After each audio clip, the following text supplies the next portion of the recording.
र आज हामी विजयस क्रिकेट एकाडेमीमा छौँ र आज हाम्रो म्याच हुन गइरहेको छ र त्यो म्याच सुरु गर्नुभन्दा अघि आज तपाईहरुलाई थाहा छँदैछ हामी समक्ष एकदमै ब्याड न्यूज जो नहुनु पर्ने थियो त्यो न्यूज हामी समक्ष आयो र हामीलाई एकदम दुःख पनि लागिरहेको छ र तपाईहरुलाई थाहा छँदैछ जुन चाहिँ ब्रोड पिक पाकिस्तानमा जुन त्यो प्रोसेसको क्रममा हाम्रो अति नै पपुलर दाइ लेजेन्डरी दाइ फेमस निर्मल पूर्जा जसलाई हामीले निम्स दाइ पनि भनेर जान्ने गर्थ्यौँ उहाँको अनफर्चुनेट जुन एभलेन्समा उहाँको ज्यान गयो उहाँ सँगसँगै 5 जना हाम्रो ब्रेभ नेपालीहरूको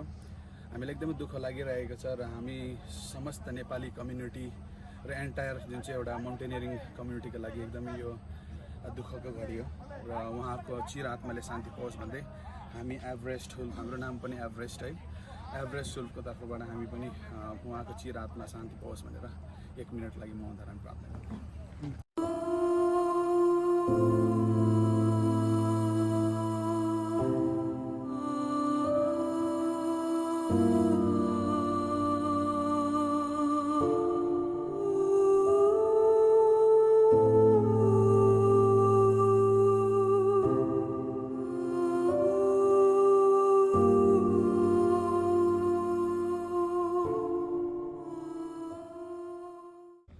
र जुन प्रकारको हाम्रो निम्स दाइको जुन कन्ट्रिब्युसन थियो निम्स दाइ प्लस जति पनि हाम्रो शेर्पास जति पनि हाम्रो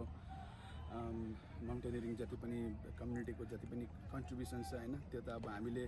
शब्दमा हामीले भन्न पनि सक्दैनौँ र जुन प्रकारले उहाँले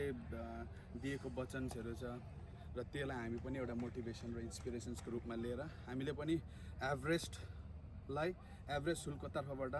युएमा पनि यसरी नै चिनाउने प्रयास गर्नेछौँ। Nothing is impossible. Nothing is impossible. Nothing is impossible.